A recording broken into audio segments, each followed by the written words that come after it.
Hello. For some time, I've had discussions with people who know that, yes, property appreciates, but they seem not to know why or how that happens. For some people, even, they just think that it's the passage of time. I mean, with the passage of time, property prices grow, and so, I mean, that's just how it is. But how does that happen? On what does time work on to be able to cause property value appreciation? This is real estate business with Debo at Dejano. MDCO Realty Point Limited. They call us the Sack Your Landlord people. I consider myself a real estate entrepreneur. And in today's episode, I'll be exposing why and how property value appreciates. Why and how property values appreciate. That's what I'll be talking about today. This is an expose of how really the workings, what are the things that causes property value to appreciate. The knowledge of this would help you make money in buying properties and stop losing money in your property transactions. I bet you, I can guarantee you that. Now, fundamentals. Number one, you need to note that it's not just the passage of time that causes properties to appreciate. Yes, we know. Passage of time, property appreciates. But beyond that, there are a number of factors. So time is more or less like the conveyor belt, if you put it that way, the conveyor of property value appreciation. But you see, on the conveyor belt, there are certain things that are moving from one point to the other, that driving price from one end to the other, from a lower end to a higher end.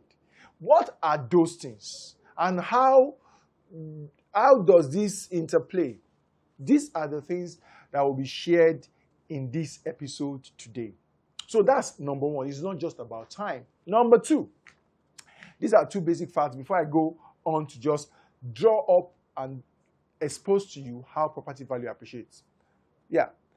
When we talk about property prices or value appreciating, note that fundamentally, we're actually talking about land appreciating. The property built on land, attached to land, in a way, does not seem to have significant appreciation. I mean, as compared to the value of the land on which it sits, really. Beyond the cost of putting it up, you may not really get so much from that you attach to land. Now, this is why this is very important. So, the knowledge of this would tell you that, look, the type of property you are putting on a land does not necessarily make or causes appreciation. Just that alone does not cause appreciation. There are all a number of factors that you have to consider that will justify putting a high-end, premium-styled property on a land anywhere. So, it is the reason why there are just some designated areas that have been made in quotes for premium properties, and there are some designated areas for low-end properties. And the fact that you go there to the low-end properties to build a premium property does not necessarily mean that that premium property will command such premium value. In fact, what happens usually is that you struggle to be able to even recoup the cost of construction.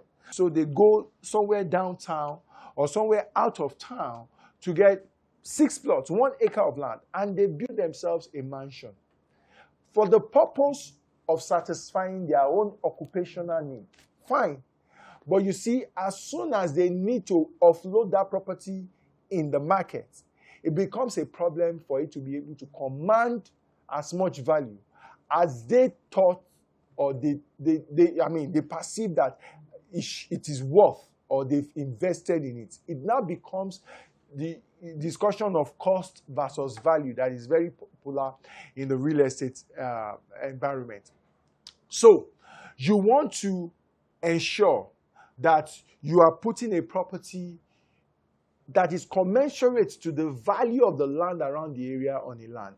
A friend of mine had this funny experience. He was trying to sell a particular type of property, and this is high premium property. I mean, a private residence with lift within it tells you the degree of luxury he has created in this property. But he had it in the wrong side of town. And when he shared that information with me as to his property in the market, the message I sent to him is that I hope you realized your mistake, and that the next time you want to continue, if you want to continue to develop this type of property, you know where to go to next. His reply, he was not going to hesitate at all. He didn't hesitate at all to just say, of course, I get it now. Because you see, he must have learned from experience. Because people would have been pricing that property down simply because of where it is located. The same type of property, if he happens to put it in the right side of town, he will be commanding much more value.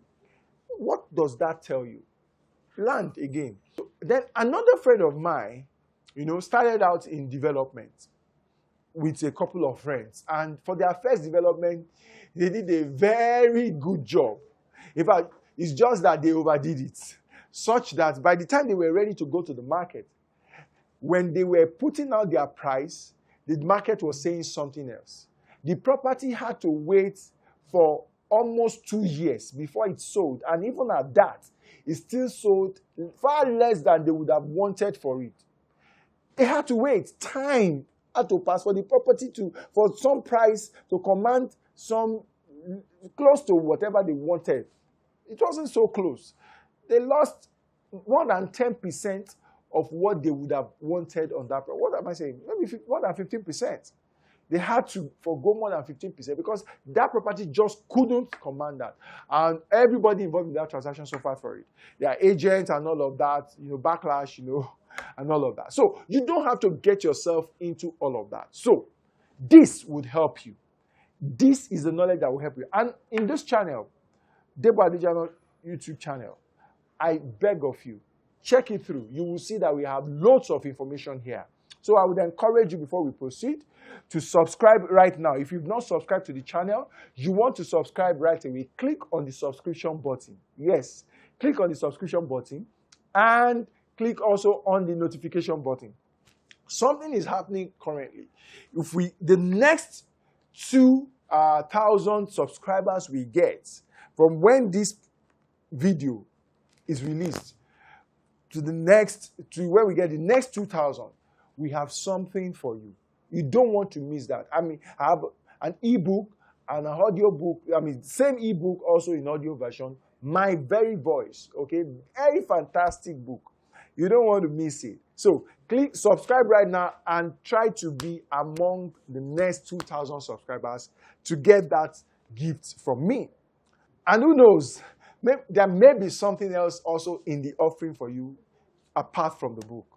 You try and see. So click on subscribe button and the notification bell. Back to what we are talking about. So having settled the two facts that land is the one that appreciates significantly. I mean, even when you're talking about undeveloped land or built land, developed land, what informs or causes appreciation most often is really the value of the land. Okay? Then also the fact that it's not just about time. It's not just that it takes time for property to appreciate. Some things are working within the time, and it depends on the degree at which they are working that would inform the property price appreciation. Let's go on to this explanation. Now, imagine I would better explain it with this graph. Remember our secondary school graph. Okay, so this is the y-axis, right? So our y-axis is talking about price. Price, okay? This is 0 points. And our x-axis is about year or years, okay? So let's use an example.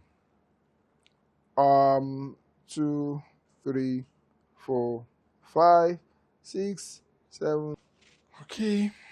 So here we are talking about price in millions and, of course, years. Now, this is the typical way property appreciate, the pattern. So assuming it starts at this price here, just below 1 million, okay? Over the years, in what looks like the beginning of life for this property, over the years, this is how it is. This is how it goes.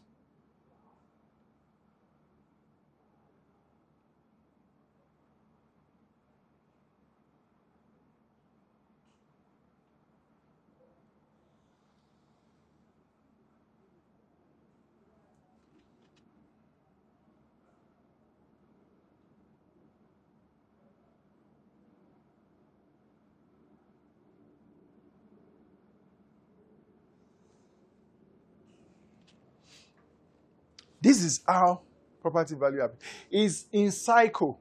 But within a cycle, there are 3 compartments. Now, from here, that it starts, wherever it starts, at below 1 million, for example, it goes up to like around here. You can call this period of time X period of time. Let's call this A period of time, so that I don't confuse you with X as A period of time. Then you can see from here to somewhere around here,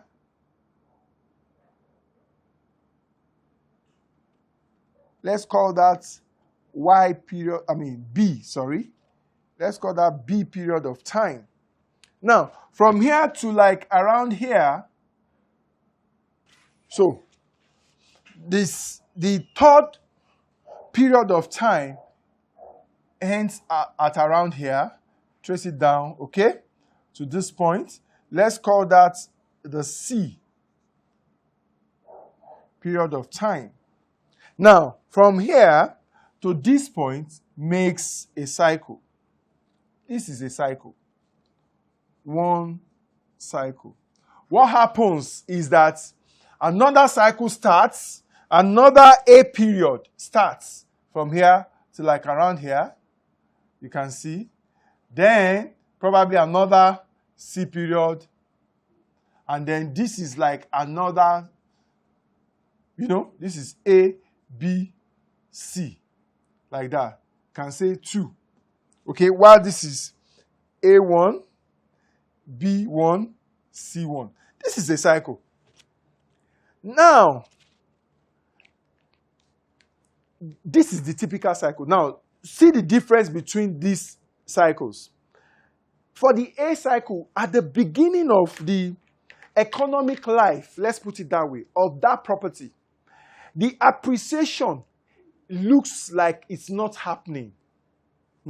This is the period that you buy at, say, 900,000, and then you check after 2 years of purchase, is 950,000. You check after another 2 years, which is like 4 years, is 980,000. You check by the 6th year, is like 1 million. You check by the 8th year, is like 1,100,000. The appreciation is very, very slow. Then it comes to like about the, let's say, 8 points. It's not up to 9 years yet. So let's say 8.5 years, kind of. It's like about 1,200,000. This is that period. So for 8.5 years, the property would have appreciated by just 100 and what? Yes, 250, thereabout. If this is 1,150,000, let's put it that way. That is 250. Let me write something down so that it's clear to us. So let's say it started at 900,000, and it moved on to, it got to 1,150,000 by the 8.5 years, if we put it that way. So for 8.5 years, this is what you get in terms of appreciation. How much is this? 250,000. It looks like appreciation is 250,000. It looks like nothing is happening here. This is that A period. The growth, the appreciation is very, very slow. Now, move on to the B period of this appreciation cycle. From the B period, this is what then tends to happen. You know, it started at B period, it was 1,150,000. Then you start to see that, oh, okay, by the 10th year, which is like 1.5 years after, it has gotten to like 1.5. By the 12th year, it has gotten to like 2.3. By the 14th year, it has gotten to like 3 million, And by almost the 16th year, let's say 15.5 years, let's put it that way. So by the 15.5 years, maybe it would have gotten to like 5 million. So meaning that in these other parts of its growth, which took about, if we say this is 8.5 years to 15.5, that's like 7 years, right? In 7 years, it has moved from 1,150,000 to 3 million. To 5 million, we said, right? Sorry, to 5 million. Now, meaning that appreciation over that period has been 3,850,000. So it looks not too bad. Not too bad. It's almost like an arithmetic, growth. In this, it looks like nothing is happening at all. It looks like zero growth. Almost like a bad investment in A. In the B period, range of period, it looks like an arithmetic growth. Now, this is what happens in C.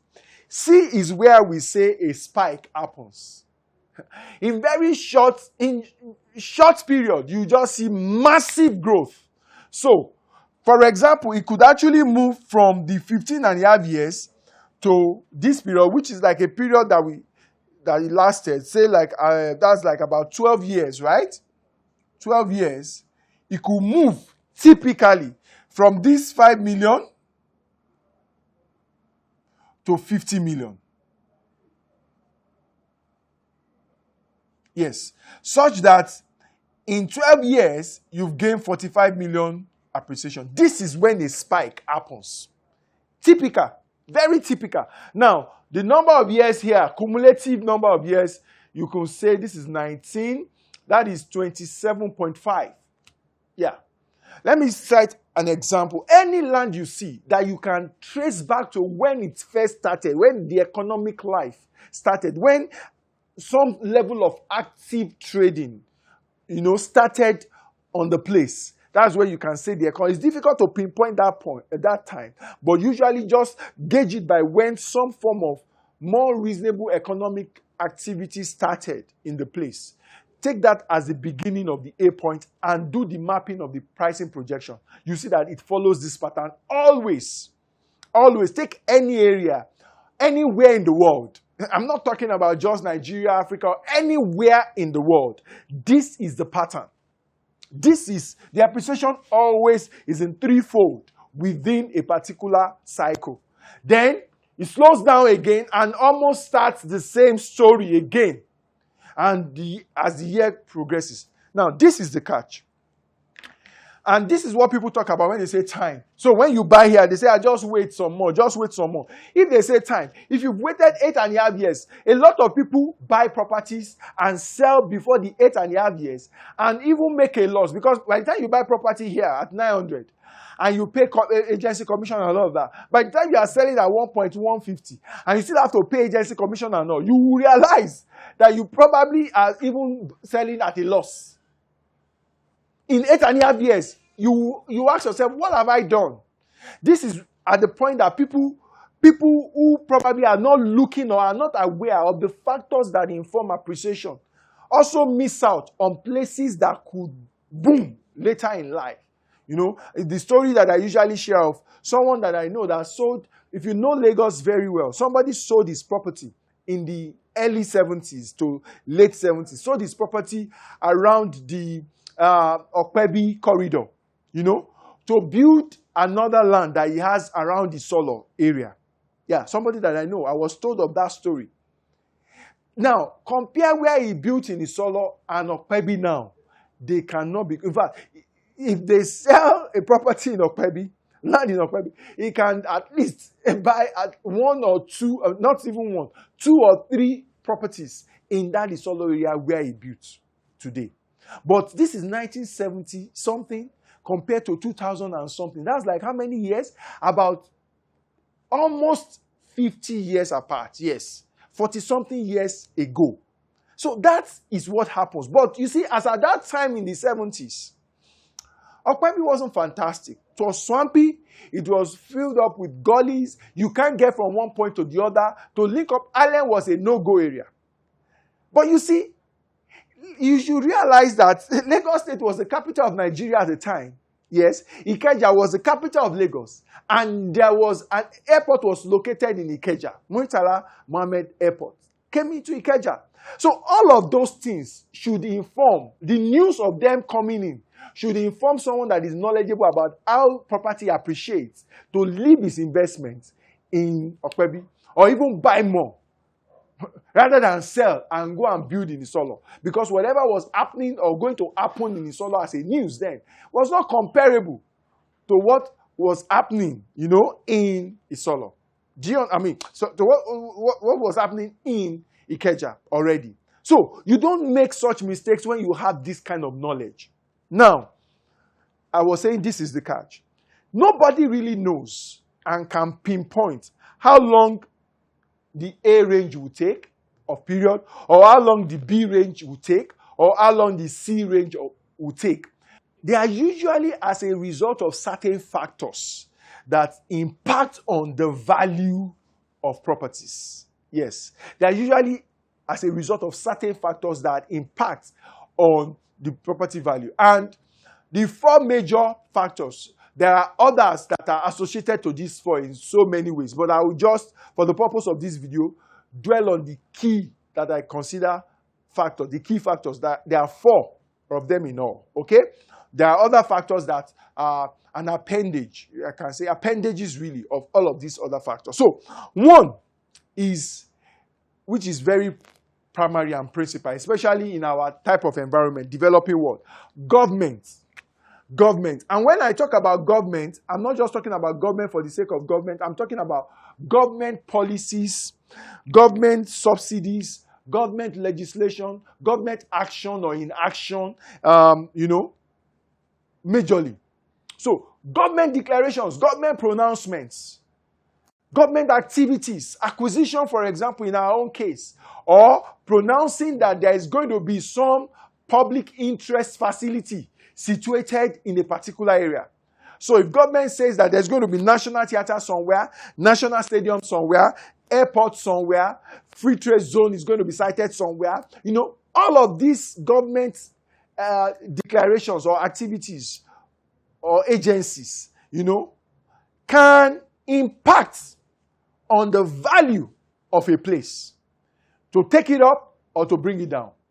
If, for example, they say a dam is going to be situated somewhere, people may want to be running away because when there is, especially in our environment, where government may not be seen to be so efficient, people may not trust that they will be able to ensure that the dam does not break, water overrun, and then, or when they have to release the dam, there will be flooding and all of that. It may not be controlled. Those things can affect property appreciation around that area. If government just declared an area, like there was a time that some state government were on rampage, just declaring places acquired for no reason. And it's no justifiable reason other than probably selfish interest. Just declaring places acquired, and those places, development just fizzled. Literally, there are axes in this country that I know. When I say this country, I'm talking about Nigeria. Sorry, I know a lot of people are watching from different parts of the world. And I know that the state governments, because of their acquisition drive, ran aground development activities in their state. In fact, there was a particular state that the government became the only developer, the only one developing. And of course, business wasn't booming in that state. This real estate activity just went down. And property began to just, snail speed. No appreciation at all. Took a longer time. A period took a longer time in that axis because of that government pronouncement. Legislation. Government can legislate. and things like government activities can, cause a lot of things. I hope you know that. I don't want this video to be too long, so I'm just going to hammer on the key things. So that's why it's important for investors to keep abreast of what is happening, what government is doing. You want to be concerned about it. Very important. Then the other one that, in a way, may look like what government does also, but you see, it's still a bit different from what government does. Infrastructure. Either existing infrastructure in the place or infrastructure that is going to come on the place can impact on how long each of these range lasts or how fast a property goes through a cycle. Property appreciation goes through a cycle. The case of Lagos, for example, the Lagos Badagry Express axis. If you recall, during the administration of Governor Fashola, the railroad project was launched, and it was said at that time that to start from Costain, now I know it's been extended to CMS, to end at Badagry. That was the story. And people started imagining living in Badagry and working on the island. Because all you just have to do every morning is to hop into a train. Nobody was thinking about how much they would charge at the time and things like that. People just assumed that, it would be affordable. And so up into a train, and people were ready to move that way and be able to enjoy, more saner kind of life other than what exists in the hustle and bustling of the populated, jam-packed center of Lagos City Center, And for that, a lot of people took position along those corridors.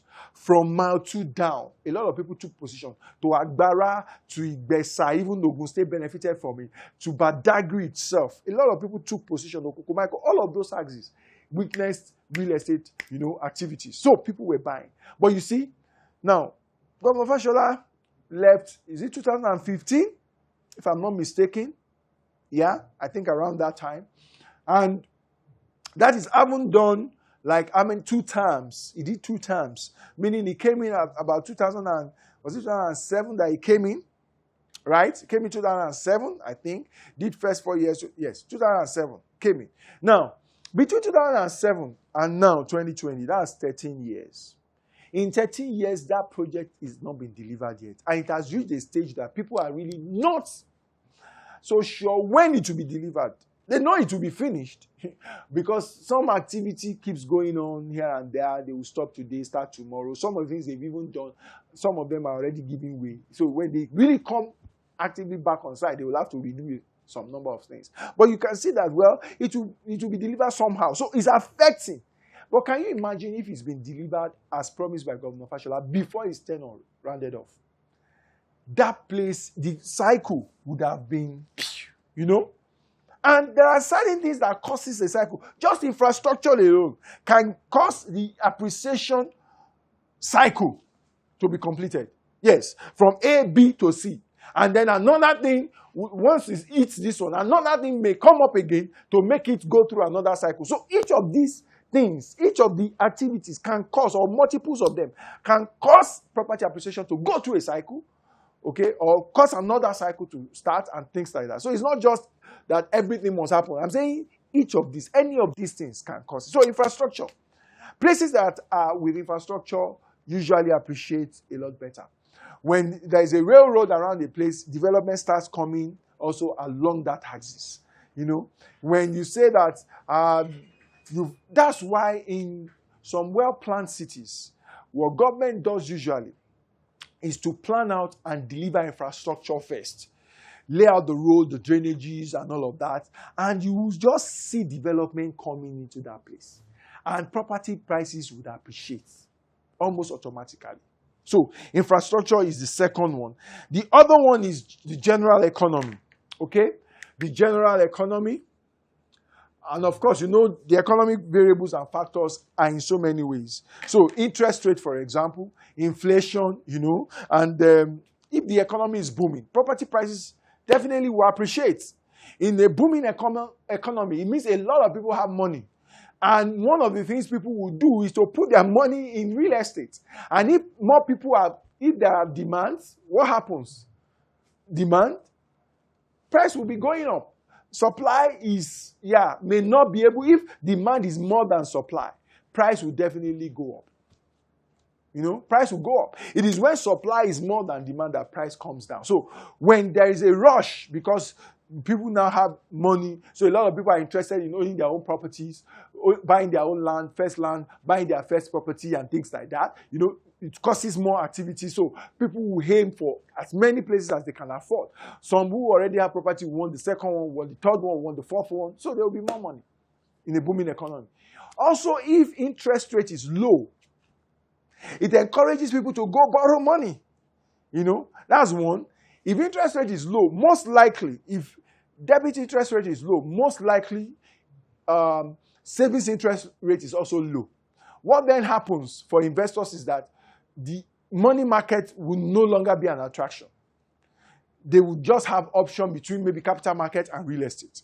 And for a lot of people, they are more comfortable with real estate because it's something they can handle. It's more tangible for them. Okay? So a lot of investment will flow into real estate to be able to take advantage of the returns as against the low interest rates in the money market. So you see a lot of money coming. It will also impact the appreciation of a property. Okay? So inflation. If inflation goes up, economy is tight and things like that, it can impact. If the inflation rate is down, it can also impact positively. So the economy plays a major role. The state of the economy plays a major role in how this cycle goes. Then the last one that I'll be discussing is demography. Yes, the makeup of the people. How many are in their active years working and earning and are able to afford and pay for property uses, maybe as tenants or as owner-occupiers and things like that? How many are reaching their retirement age, and will be dreaming of owning a property, want to tie down a property that they can live in, How many are young and not earning? If the demography of a place is made up largely of very old people, and the government is not doing anything to attract young-blooded people, professionals that can work. That's why you see developed world, they always, now, once UK started planning their exits, they also started reducing the conditions for other countries, African countries, for example, to get visas into the UK. Unlike when they went into EU, that they locked up and made it more difficult. Now they've relaxed the conditions. So more people are now gaining, professionals can now get their visa and enter with their families and things like that. Studying now is easier and stuff like that because they want to attract active population. They are watching their demography because they know it will have an impact in their economy, in their real estate market. Now it appreciates. And if I go to study in the UK, I will need a flat, I will need a studio, I will need a room or whatever it is. And if they can attract more people rather than people leaving because they are exiting Europe. So if people are leaving because they are exiting the European Union, some people are coming from other parts of the world because they are welcoming them also. So you got responsible governments that are very sensitive, control these things by doing some of this stuff. So demography is also important. Is the third thing, demography. Okay? So demography, don't mind my handwriting. So these are the 4 major points that affect, and this is how they affect real estate. So next time somebody tells you that just by the passage of time, know that it's not just passage of time, but within passage of time, these things work, and this is how they work. So you can't, please note, it's not the best for you to time the market. But you see, this is where everybody wants to get into the market. This is where at this stage C of any cycle is where people want, where there is a spike. That's where everybody wants to get into the market because this is where you make good money in a short time. This is when you buy and in 2 years, you've made like times 3 of whatever it is that you invested in. Do you understand? You invested with. This is where people buy, and this is when people buy and make a lot of money.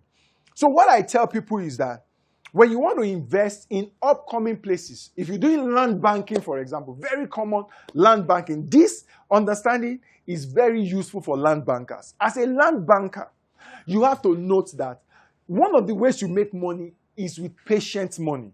Because you get here probably at 900. And if you can wait for 20, how many years did we calculate that to be? 20, yeah. We said that was 27.5. If you can wait for 27.5 years, you get to sell something that you bought at 900 for 50 million. That's how money is made for land bankers. So that's why we tell people when you are land banking, can you land bank for your kids as a plan for them? Can you land bank for yourself as a retirement plan? Because if, for example, I started work, and let's say I woke up to land banking at the age of 30 and I bought one land somewhere, and I could still wait for 27.5 years, and by that time I will be 57.5 to cash out and make 50 million. That's a good retirement plan. Don't you think so? Yeah. But you see, if I do this investment and then school fees pressure comes in second year and I say, help me sell. One, sometimes it's difficult to sell at those times because it could be happening. One of the reasons why this may be slow may be because of the economy. Maybe the economy is bad. And so, to even get a buyer, you may have to reduce your price. Or when you sell, by the time you pay commission of sale, you will actually be selling at a loss. That's if you are able to sell. Or you will have to reduce your price to be able to sell. You try this, you sell at a loss to be able to sell fast and get the money. So you will lose money. So if you are not careful, people lose money within this first range. A lot of times. When you use pressured money, you will lose money here when you land bank. Be warned. But if you can wait, okay, when you get to B, you may make money, but it won't be reasonable money. It won't look reasonable to you for the length of time you've waited. That's because you exited or you want to exit during the stage B of a cycle, of the first cycle of your investment. But if you move on to C and you got to C, you will smile. No matter when you exit in C, it won't be bad at all. Do you understand? But you see, if your property, if you're able to do it such that wherever you bought, maybe the time the cycle range is shorter and is into the second range, second cycle, maybe you are now in your A2 or B2 or C2. Once you are in any second range, if you are able to stay to the second cycle of any transaction, land that you buy or something, wow, you would have made money. Because what that means is that you'll be selling from 50 something upwards here. Even though it will be slow here, even though you may have to give a cut here to sell, you may have to reduce your price a bit to sell because you are in cycle 2. But guess what? It has gone through A, B, C. It has gone through a spike. And then you are now selling. So always, time is it. That's why they always talk about time. Be patient. It is in patience that all of this happens. But before you buy, ask yourself, out of all of these 4 things, what are the boxes you can tick regarding this place? Are there some infrastructure promised? Are government policies in favor of that place? Do you see the demography of that area improving? Are there some infrastructures, that are happening? What other thing? Yeah, how is the economy like? How is the economy like? What are the economic activities happening in that place? Is there a business, a factory, a manufacturing plant, an industry, entertainment center, or something that is being cited there by a government or private entity? Those kind of things would impact. Tick those boxes before you buy, because those are the things you are now waiting on to cause the cycles to happen and then for you to start to make money. I don't want the video to be too long, and I hope that I've achieved that. I'm sure that you now understand, you better understand why and how property values appreciate. It's an expose, and I believe that we've exposed this to you. Again, please, you want to subscribe to this YouTube channel, Debo Adejano TV. Click on your subscribe button right now, and also click on your notification.